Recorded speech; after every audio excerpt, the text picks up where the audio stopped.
Ibovespa após as eleições, forte queda ou rally?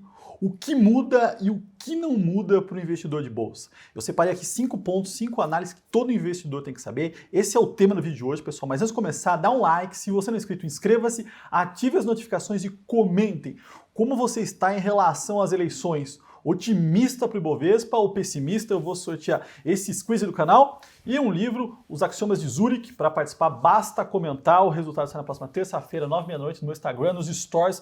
Então aproveite para me seguir lá também, o link está aqui embaixo. E vamos lá, né? Tenho recebido cada dia mais perguntas em relação ao que vai acontecer após as eleições, né? O que muda, o que não muda. Então eu separei aqui uma análise de 5 pontos que podem mudar ou não, e um que é extremamente importante, né, que pode ser uma mudança radical aqui, um impacto bem forte nos ativos. E eu vou fazer essa análise, mas primeiro aqui eu quero dar um disclaimer, né? O foco objetivo aqui é uma análise em relação aos ativos, é uma análise em relação à bolsa e ações, tá?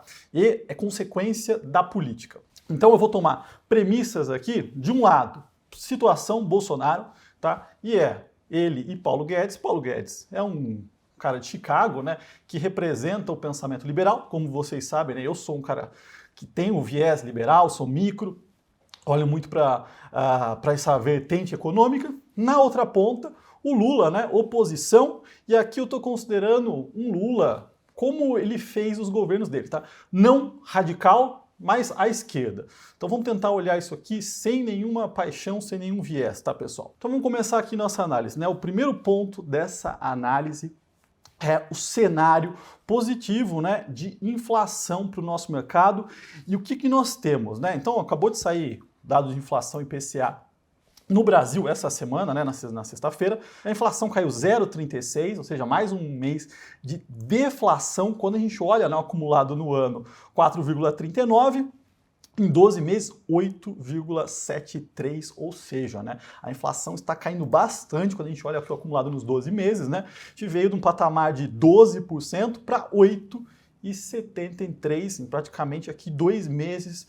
Todo o trabalho que foi feito em relação ao ciclo de aumento de juros, né, que eu venho falando aqui, que foi um ciclo adiantado em relação ao mundo, mas muito assertivo aqui, isso aqui, de fato, tem funcionado e a gente está vendo aí uma inflação caindo e tem pontos aqui que vão ajudar ainda mais, né? Quando a gente olha aqui para a quebra da inflação, né? Transportes caiu 3,37 esse mês em função do preço dos combustíveis, né? Redução de impostos, mais queda no petróleo. Comunicação também caindo. Então a gente tem aqui um movimento positivo do lado da inflação e em breve, né, o Brasil começa a discutir um ciclo aí de redução de juros, né?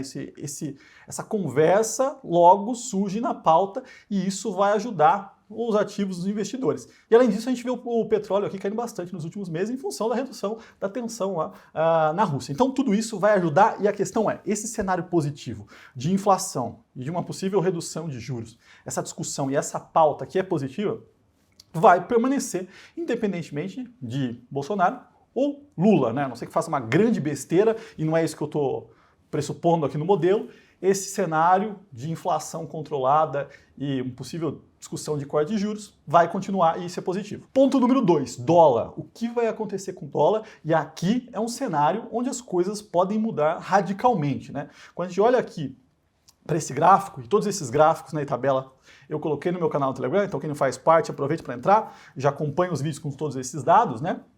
A gente vê o quê? Isso aqui é o dólar nas economias e eu peguei aqui as emergentes. Então estou comparando Brasil, México, Colômbia e Chile, né? Então, se a gente comparar a economia nossa com México, com Colômbia e com Chile, o Brasil está bem à frente, né, em todos os pontos, desenvolvimento, crescimento econômico, desemprego, inflação, todas as variáveis aqui a gente está bem na frente, né, bem melhor.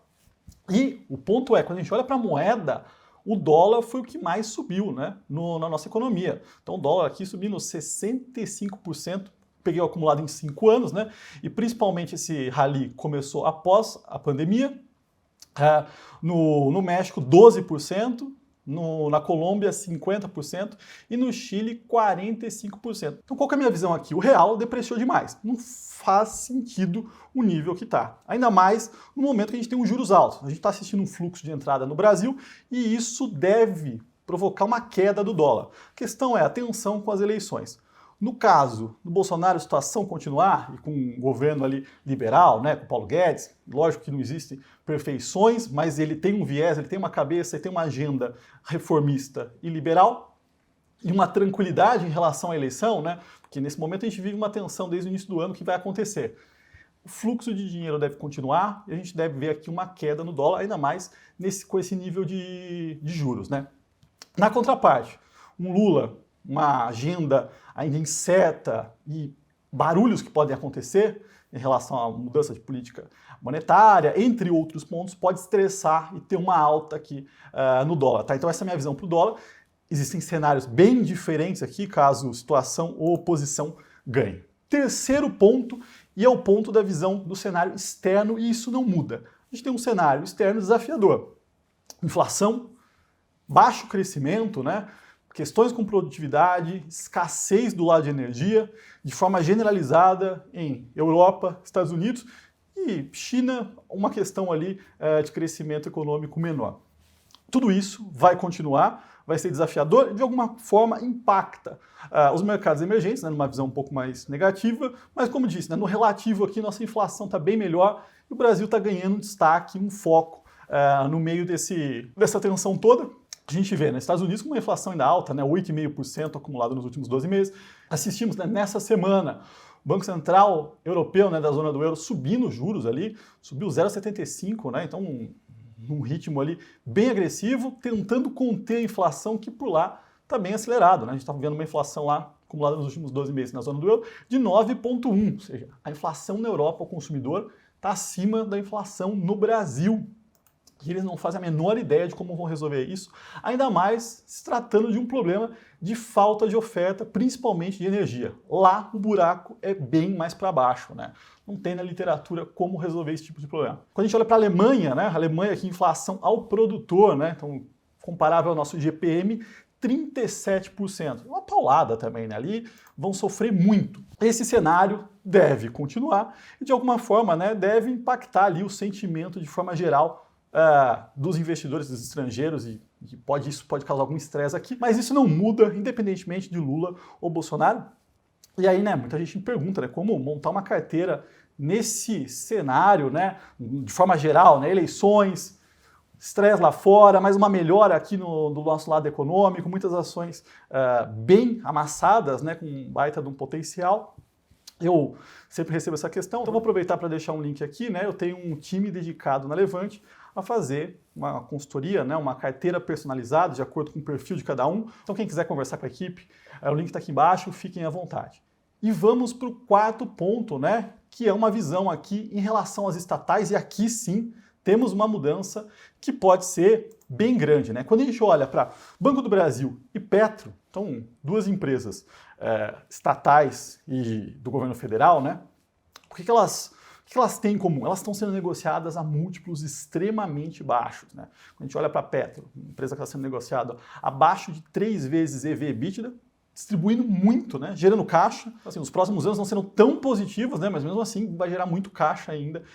Então a Petro é descontada, é extremamente descontada nesse nível, e ela é barata com petróleo a 60, 70 dólares. Então assim, existe aqui, né, um baita de um desconto em relação, né, por ela ser uma estatal, e principalmente nesse momento incerto, como também do lado do Banco do Brasil, né, sendo negociado aqui praticamente a 4 vezes lucro, bem abaixo, né, da média aqui dos bancos privados. E por quê? Porque existe o medo das eleições. De um lado, se a situação ganha, provavelmente o que a gente pode ter no segundo governo é um movimento de acelerar as privatizações, né? Conseguimos aprovar, né, a privatização da Eletrobras, e aí teria mais 4 anos para conseguir privatizar, né, principalmente aqui Petro ou parte dos ativos. Então isso seria muito positivo para essas duas empresas. Na contraparte, né, o Lula já falou que o Banco do Brasil está dando muito lucro. A política de preços dos combustíveis, né, incomoda ele. Então aqui tem espaço para dedada, já fiz um vídeo especificamente sobre essas duas ações, tem um espaço para dedada e canetada principalmente na Petro, né? Não tem coisa mais populista que reduzir o preço dos combustíveis na canetada, né? A gente já assistiu isso no governo Dilma. Então aqui pode ter uma mudança drástica, né? Então investidores têm que ficar bem atentos às ações das estatais. Bom, e por último, né, o que pode mudar drasticamente é uma visão que eu tenho aqui em relação a um forte rally do Ibovespa. Por quê? Quando a gente olha para essa tabela aqui, o que é extremamente importante a gente olhar? Preço-lucro, o nível de valuation que as empresas do Ibovespa estão sendo negociadas. Então, a gente pega aqui 2022, 6,2 vezes preço-lucro. Para o ano que vem, 23, né, estimado aqui, média 6,5 vezes. O Ibovespa é negociado, né, pegar os últimos 15 anos, na média a 12 vezes preço-lucro. Ou seja, está sendo negociado praticamente a metade do múltiplo histórico. Lógico que provavelmente a gente vai ter uma queda dos lucros das empresas atreladas a commodities em função de a gente não ter tanto boom, né, principalmente do lado de petróleo, mas mesmo assim a gente vê uma bolsa extremamente descontada. Isso aqui está nesse nível, né, em função do risco. E aqui a gente pode ver uma porrada mesmo. Por isso eu tenho uma visão muito mais otimista do que pode acontecer pós. E aí, no caso da situação, né, Bolsonaro ganhando, trazendo uma tranquilidade para o mercado, tendo uma agenda positiva, fluxo volta a entrar, estamos, né, com inflação caindo, a gente pode assistir de novo um rally. E quando a gente pega aqui, né, peguei um gráfico do Ibovespa de 2006 para cá, tivemos alguns momentos, né, com alta de 50%, 70%, 100% em momentos específicos, quando os múltiplos do Ibovespa estavam extremamente baixos, né, praticamente nesses níveis, né, de 5, 6 vezes. O primeiro deles aqui foi em 2006, né, logo após as eleições do Lula. Outro movimento aqui foi em 2016, né, com a saída da Dilma, a entrada do Temer e uma melhora na agenda, né? As empresas estavam extremamente amassadas, a gente teve um baita de um rally, Bovespa disparou. E o outro momento, né, foi aqui em 2018, também com a mudança de governo, com a entrada do Bolsonaro. As empresas também estavam num nível baixo de valuation e tinha essa tensão em relação à política, tá? No caso contrário, o que pode acontecer? Bom, o Bovespa está sendo negociado num nível bem baixo de valuation. Você precisa fazer muita besteira para destruir o lucro das empresas para os próximos anos. Então tem que ser assim, tem que sair muita cagada fora do normal, que não é o que está aqui no nosso case, né? Foi o que eu coloquei aqui disclaimer logo no início desse vídeo. Mas o que eu vejo é um cenário muito mais positivo, uma simetria de risco muito mais positiva para o lado da alta do que para a queda, tá? Então eu gosto bastante desse case, provavelmente pós-eleições e dando situação, a gente assiste aqui um rally do Ibovespa. Essa é a minha visão, esses 5 pontos aqui, né, em relação ao cenário que eu queria trazer aqui para vocês. Pessoal, como eu falei, tem sorteio de squeeze livro, basta comentar, né, acompanhe no meu Instagram. Todos esses dados, né, as tabelas estão no meu Telegram. E quem quiser saber um pouquinho mais, né, sobre as carteiras personalizadas, né, o Infinity Pass da Levante, o link está aqui embaixo. E se você gostou do vídeo, dá um like, se inscreva no canal e até a próxima.